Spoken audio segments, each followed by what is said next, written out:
And Lee, Elise Mertens, Singapore Championship match. Let's get into it. As always, this video is brought to you via the doctrine of fair use, the fair dealing, and the Digital Millennium Act. Now, Ann Lee coming into this championship match 8-3 on the year. And listen, guys, we saw her take out some pretty darn tough competition. How about Dasha Seville in straight sets in the first round? Timofeva, the round of 16 straight sets. Another straight set win over Kimberly Burwell. That's right, guys. Anna Kailinskaya. She won the first set tiebreak before Anna would have to retire. And here she would set up a clash with Elise Mertens. Now, Ann Lee does have the main tour championship. We saw that come a few years ago in Spain, taking on Mertens, one of my favorite players, former top 12 player in the world. Now, listen, guys, her resume, very impressive. Coming into this championship match, 8 titles, 8 main tour titles on the year.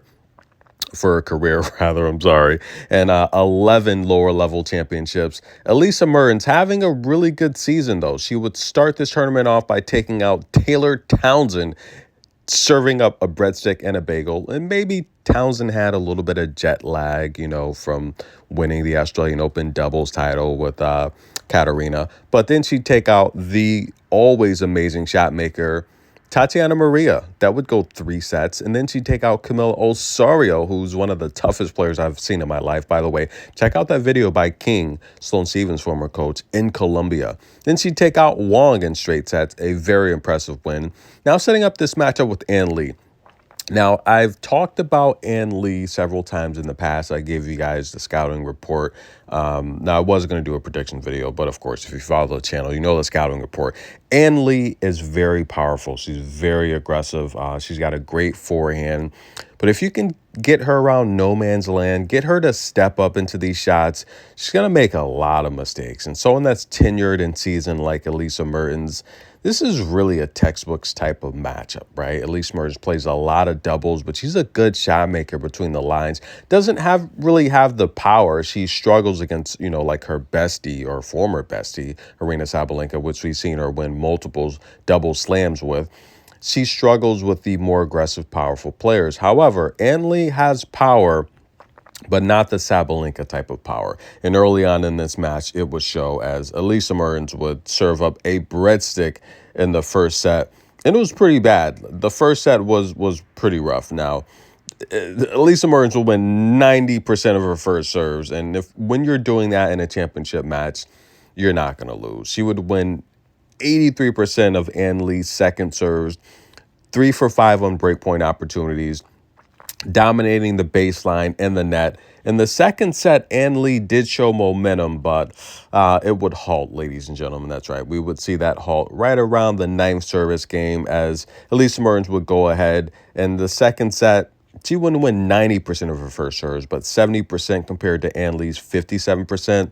That's enough to get the win here. And Elise Mertens, guys, champion again. That's right, guys. This makes her 9th main tour title. Solid.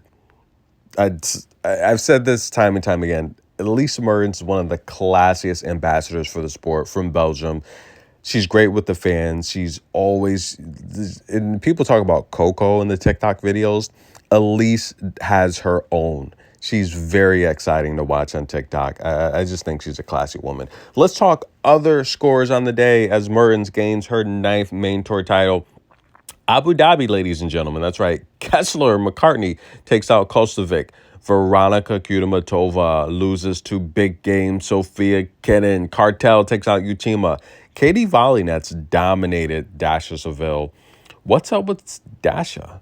I don't know, guys, but as you get up there, in age, like I say, tennis is a young woman's sport. And, once you're in your upper 20s and 30s, it's really tough to compete. And Katie Volynets, she didn't make my top 10 American list for this season.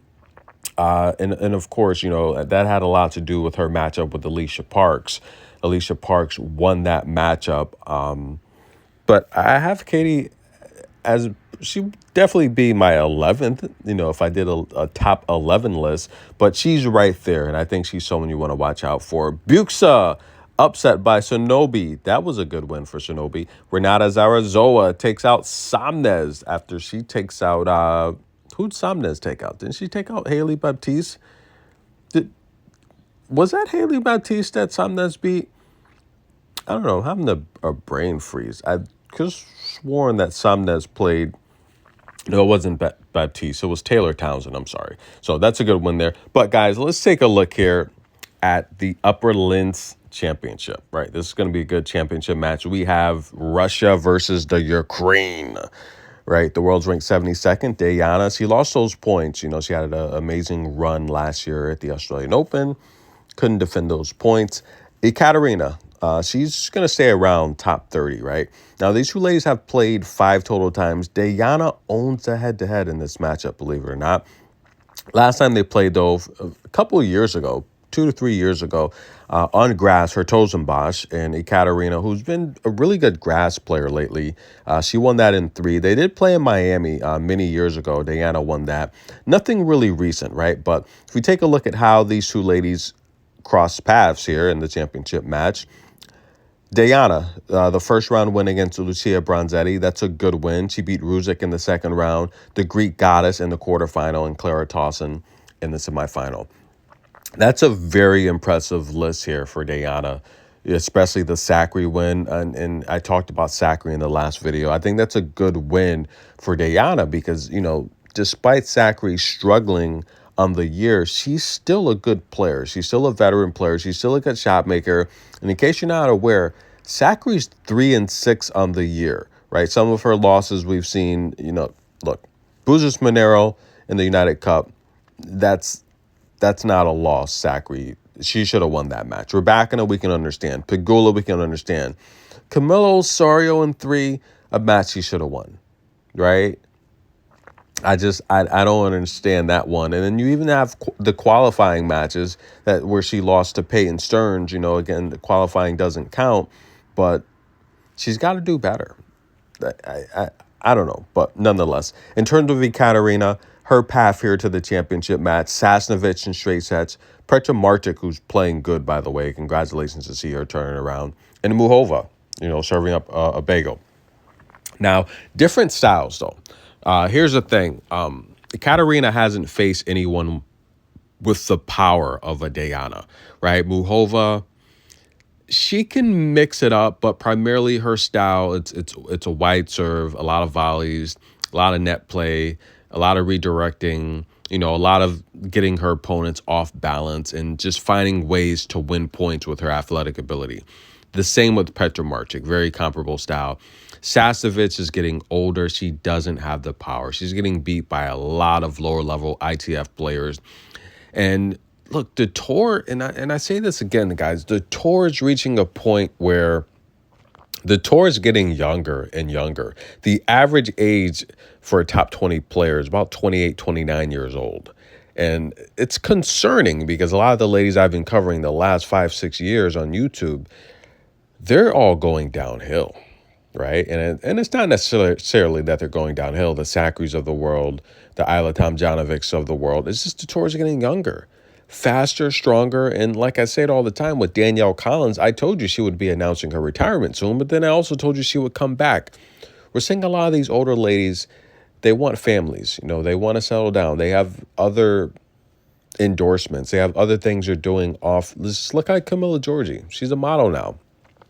So a lot of these women, they dedicate their younger years of their lives to this craft. And when they get older, they want to do other things. And it becomes so challenging and tough to stick to a rigorous schedule of practicing and training and working out.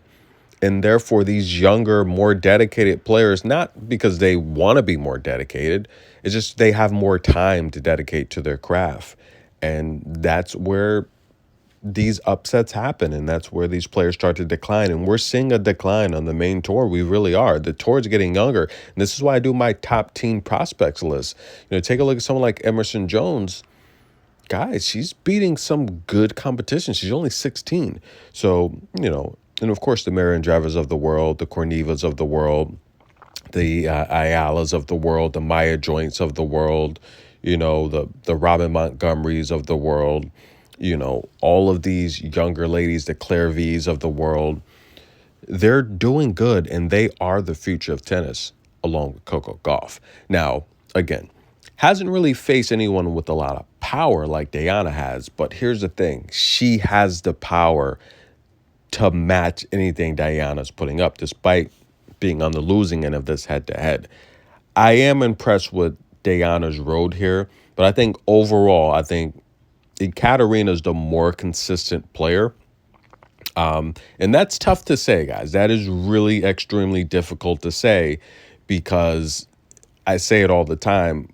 Ekaterina misses the worst of all the top 30 players. This is my personal opinion. And also, I think Dayana can be coupled in that mix as well. She does miss a lot. And the thing, though, is with Ekaterina, if she doesn't get that, if she doesn't get a high enough bounce, the ball is just going to be in the stands. You give her a low ball, and it's going in the stands. And that's going to be a problem here with Dayana. It really is, because Dayana's going to be blasting fireballs all over the court. I think she's the more athletic player. But I do want to take a look at both ladies' last matchup, right? So Dayana's last matchup against a hard-hitting Clara Tauson. All right, straight set victory, right? She dominated the first set. She put up 6 aces, but the double faults, right? 7 double faults. She literally gave Tauson 2 free service games. She would have won 73% of her first serves, but lose 46% of her second serves. And the thing here is Dayana won this match because she saved all 9 breakpoint opportunities that Clara Tauson had. 9 breakpoint opportunities. She can't give Ekaterina 9 opportunities to break her. Right now, Muhova, who is a top 20 player, top 10 player any day of the year, she had 4 opportunities to break Ekaterina. So that concerns me because Ekaterina, she can match the power of someone like a Tauson. She's going to put up aces, right? She had 6 aces against Muhova, won nearly 80% of her first serves. And that's going to be the difference maker for me. I think Ekaterina is going to have a lot more opportunities to break Dayana. I think Dayana is also going to make mistakes. And these big matches against Russian players, it seems like Dayana does not do well. I think she gets a little too emotional. There's a lot going on there. Our condolences, we understand. But I think that's going to be enough for Ekaterina to take this match. I like Ekaterina Alexandrova to defeat Dayana Yastremska and win yet another main tour championship. Ekaterina is quietly racking up titles here, guys. A lot of people don't realize, but she's got 4 main titles, 4 main tour titles, and I think this is going to be a 5th here. Ekaterina defeats Dayana Yastremska. Thank you guys for listening. Like the video, show some love, and we're gonna head to Cluj-Napoca as we have the return of Simona Halep.